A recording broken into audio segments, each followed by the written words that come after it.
خواهش میکنم که یکم دستگیری کنم نه همین قطعی فرزندی معیبون خانه مردم رو دیگه زورم نمیرسه که جان التماس کدومید که خیر کردن یعنی یکم کمک کنین از برای خدای زورم اومده کم خیلی مراجعت کردم که نمیتونم دیگه زورم نمیرسه خیلی و توبتم احتیاج داره فرزندی من در گشتم مراجعت کردم خیلی خداوند یکم مراجعت ما با خیشون رفتگی. سلام علیکم دوستان عزیز، برادران و کسانی که همین نوار را تماشا میکنید. چگونه که شما خواستید که ما رفته به پای خود رویم، از پیش بینیم، نوار کنیم تا اون مردمی که در این ماه شریف رمضان به نیت کمک کردن به انسان هایی که محتاج هستند مانند این مادر و این مادرمون بر ما در تماس برآمدن، بسیار التماس کردن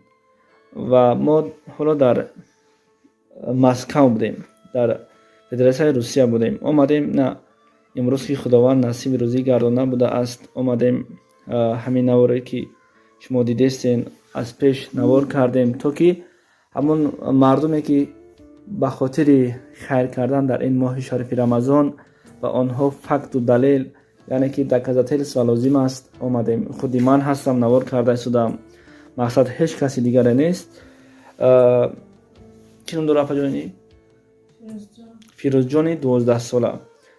و البته برادرای عزیز، فقط از شما خواهش همین است که در زندگی هر یک شخص اگر یک مردی باشد البته او آنقدر عذاب نمیکشد، اما برای هر یک زنی که در این حالت، در حالت معیوب بودن فرزندش اینقدر میسوزد، اینقدر جگرخونی میکشد، البته در این درس را فقط مادران و انسان‌هایی که به این گونه حالت‌ها دچار شده اند میدانند.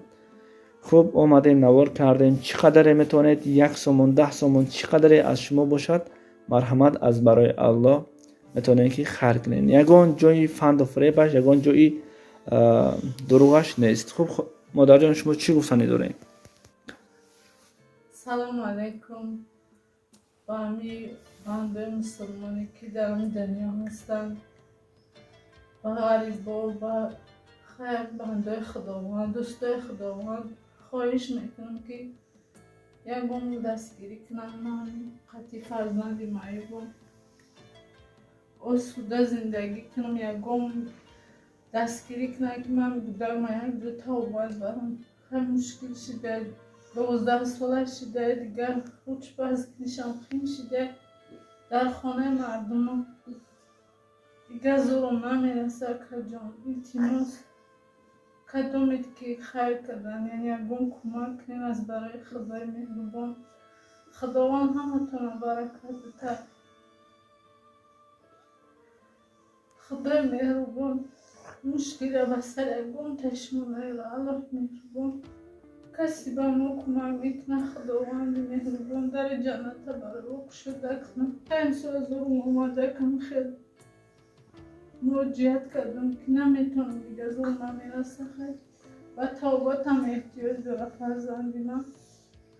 خودم 12 سال شد که در دم مردم نمیدونم چکو کدام. خدای برکتم کدومی با ما کمک میکنه. خدا برکت بده.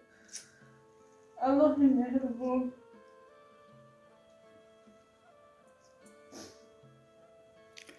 انشالله گریه نکنین. این مردمی که مردم تاجیک، مردم مسلمان بسیار مردم دلسوز هستند و هر شخصیتی که گریه این گونه مادر را میبیند البته تصور میکند که مادر خودش گریه دارد. البته او شخصی که بیهوده دشنام و بیهوده حقارت ها بیهوده مینویسند که یا دروغگو مشنیک هستند و دیگر خداوند هدایتشون کند. از همین سبب ما آمدیم گفتیم که از هرچند راه دور هم باشد آمدیم به خاطر آن همین مادری که شما گریه‌اش را دیدید و به خاطر آن همین کودکی که بذار خداوند متعال شفای کامل دهد. و از شما برادرای عزیز تنها خواهش همین است که فقط از برای خدا از خانهای قبیح هرچی خیر کردن نمیتوانیم. برادر عزیز، خواهر جان، فقط دعای نیک کن خلاص. اگر میتوانی بچه نیز зуррастон марҳамат кӯмак кунед. Бе ин ҳам ба ҳамон қиморҳое ки ба ҳамон бозиҳое ки мошинҳо дорану дигар садҳо билет мегиред, аммо як билети шумо кор намекунад. ҳамонро як донаашро ба ҳамин аз барои аллоҳ ба дар ин моҳи шарифи рамазон фақат аз барои аллоҳ хайр кунед. иншоаллоҳ худованди мутаол аҷр ва самараашро дар рӯзи қиёмат аз ин дида зиёд карда медиҳад. хуб, барои ӯ мардуме ки дар ғарибӣ ҳастанду дар ватан ҳастанд ва фақат аз барои худо хайр мекунанд, ба онҳо чӣ гуфтанӣ доред? خیلی دارم ماه شریفی رمضان خداوند کسی به ما کمک میکنه دستگیر میکنه. آمین. خدای مهربان خدا جان یکم مشکل بس یکم تش نیاره. خداوند و پروردگار وزمینی که زندگی بس سر ما اومده خدا بس سر یکم بنده مسلمان نیاره. در ماه شریفی رمضان به ما یکم کمک میکنه خدا پروردگار ایده دولتون زیاده بگردومه که قد فرزندیم ایبون در همه جا در بدر گشتم رجیت کردم خیلی میدونم میفهمن و دمشون نیکمه برای فرزندم در بدر گشتم یکم کس به من دستیاری نکرد. خداوند پروردگار کسی همی دردی برو تحمل میکنه خدا برکتش بده خدا خارزاشو میکنه پروردگاری که در ماه شریفی رمضان نماز روزشون اول میکنم قبول کنه. آمین. الله اکبر.